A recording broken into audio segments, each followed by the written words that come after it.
Hello fellow gunners, Tim here at the reloading bench where I am going to be loading some 243 Winchester. I'm going to be using some Perfecta brass.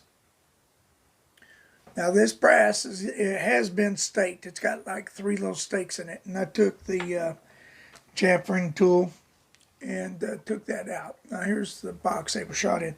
Now a friend at work shot these, so they're not fireformed to the gun I have.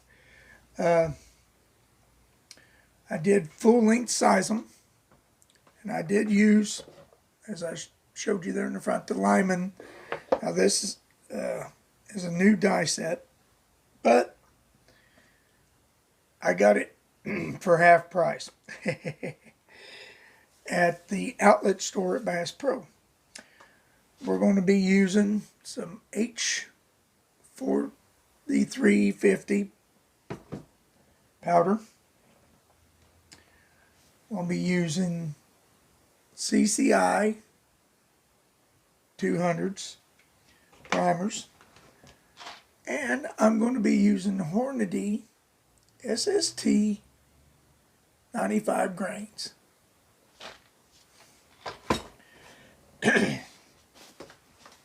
Now I'm going to use, I'm going to cover that. Right here on the can, it says 243, 40 grain charge, 100 grain spear, boat tail, soft point. They're using a Winchester large rifle, and they're setting it at 2.650, and they're getting 29,700 feet per second. Now, it basically says the same thing in this manual here, and you can see how old this manual is.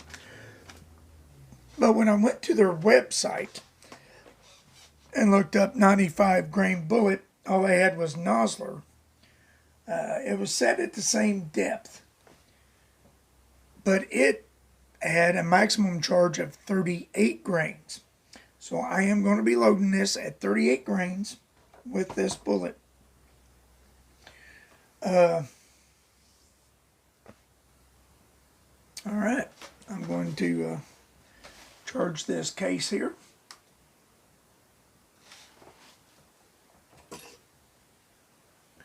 So you guys probably can't see that. Alright, I'm going to change the angle. Alright.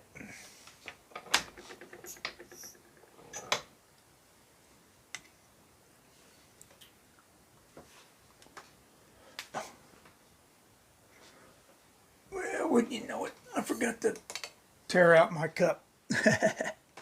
Alright. Let's tear out the cup. There we go.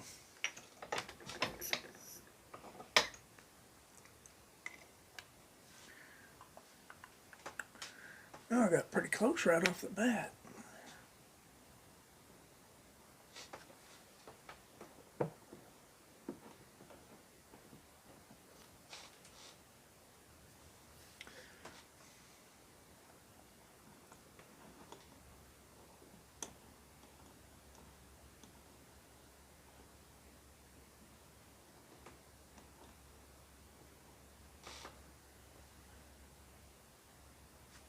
Alright, if I can quit breathing on it, we got 38 grains.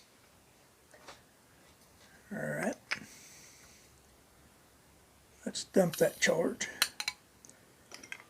Now I am using the RCBS hand primer to prime these casings. Alright, now let's put a bullet on here.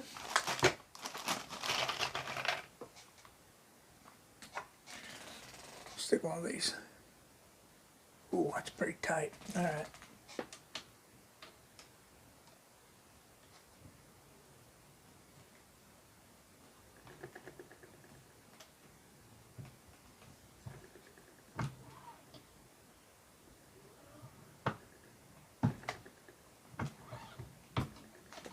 Alright, here we go. Let's see. let's measure this.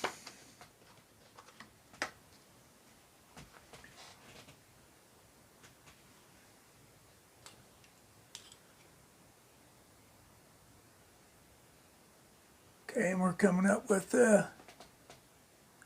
2.623, which is about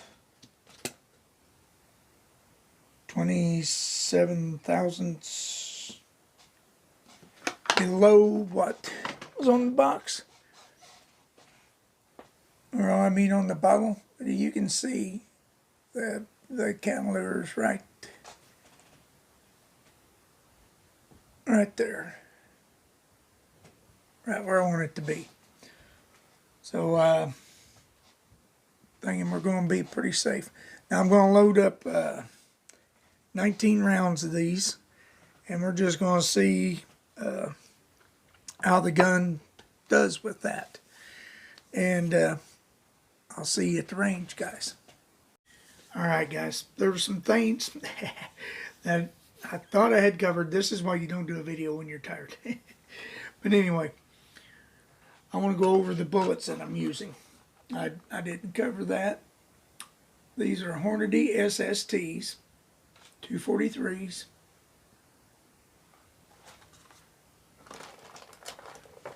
Uh, 95 grain bullets. See, I forgot that. Anyway, and I'm using CCI 200 primers. Now what I've done on prepping this brass is, I know at the first I told you that I was using the Lyman die set that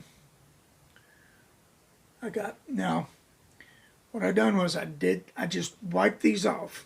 I didn't polish them or anything. I just wiped them off and then sized them and wiped them off again. And then I used the hand primer to prime them.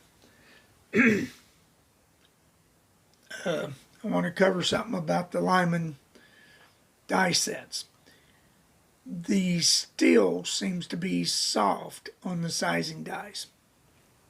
And they tend to, because that's what I use on my 308. But I'm going to get some colored dies from Lee, and I'm going to change that up. But they tend to, and I don't know if you can see it or not. Anyway, they scratch the neck after a while. So I don't recommend Lyman dies. But like I said, I got a half price at the Bass Pro Outlet store. Alright. I think I've covered everything that time. Alright. Now, I'll see you at the range. Alright guys, I'm back from the range where I've just got through shooting my 243. Now, I know some of you that's been on my channel for a while is going, 243? Tim, I didn't know you had a 243. Up till yesterday I didn't. But I went and got me one of them Savage Axes. Yeah, right there. It says Axis right there. Oh, this is not an Axis 2. It don't have the AccuTrigger. But they've changed this stock. It actually has a place here where you can take out an inch. So you can change your length of pull. Oh, I thought I had a measuring tape here, but I don't. I'm pretty sure it's 14.5 inches, and you take that out and it's 13.5 inches. I thought that was a neat concept. This stock seems to be more rigid than the ones where that first came out. This is a new Savage Axis in 243. It's got the Weaver scope on it. And what's cool about this magazine, it's got a spring-loaded catch, where the other ones used to be just a plastic wrapped over and sprung off the plastic. I'd say they probably had some break or something, so they did put a new design on there. I like that. That's really good. Alright, now let's get into the performance of the gun and the bullets and the powder that we used. Now if you guys remember, I was using Perfected Brass. Of course, it's all in the video ahead here. You guys know what powder I used. Alright, let's just get into the numbers. Now, I'm going to say this right up front. I thought the scope was a piece of blankety blank because it was just blurry as it could be. And I tried to focus it, and apparently I wasn't turning the right thing. After I got it home, I got to playing with it, and I got it to where I can get it focused, and it's okay. I understand. It was me, operator error. All right, so I just shot 8 shots because the scope was so blurry that all I could see was red circles. I couldn't even see numbers or anything on the papers.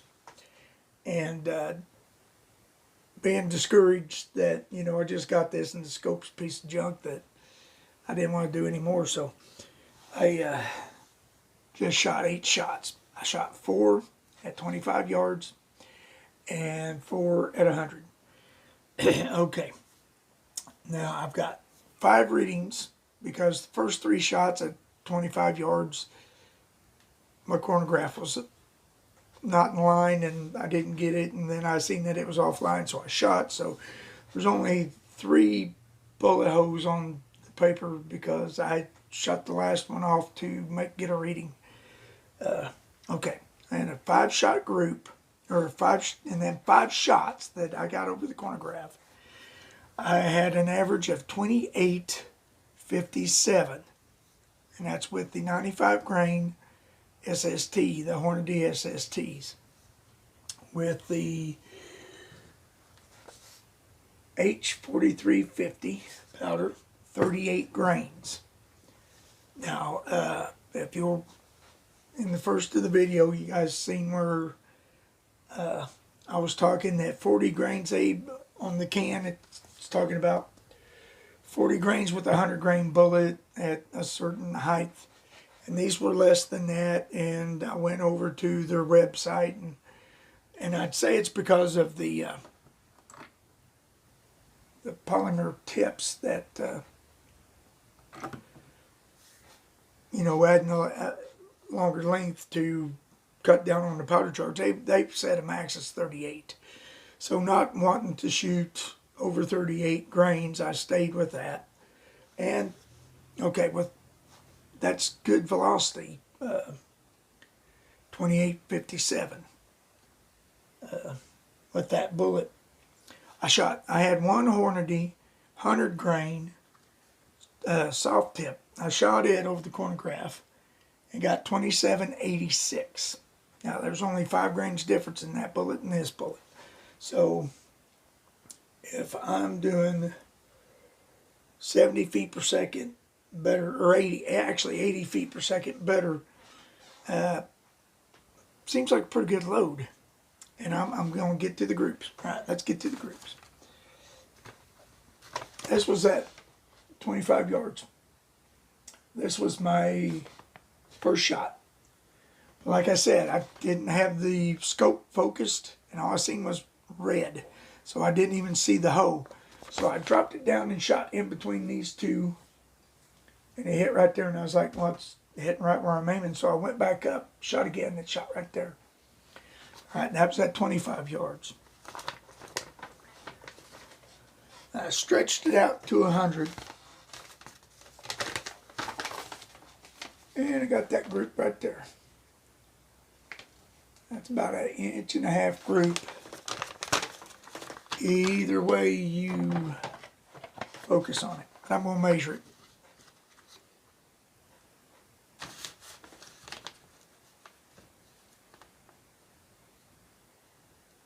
Okay, it's a little bit better than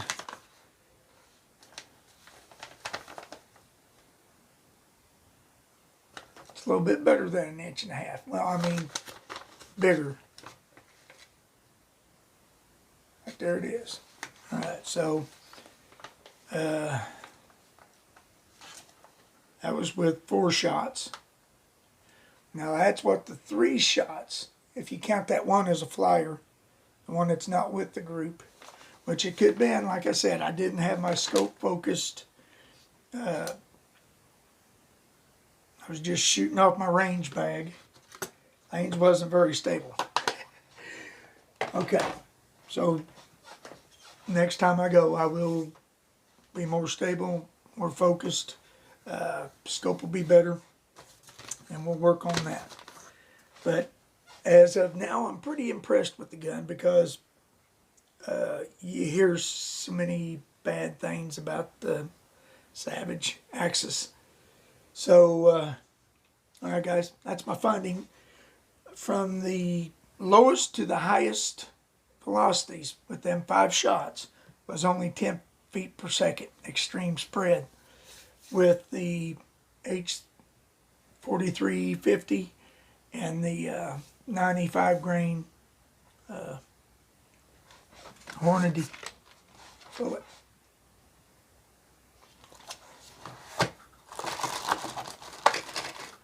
Now it's not a boat tail, as you can see, but it is rounded off at the end. It's not really what you'd call a flat base.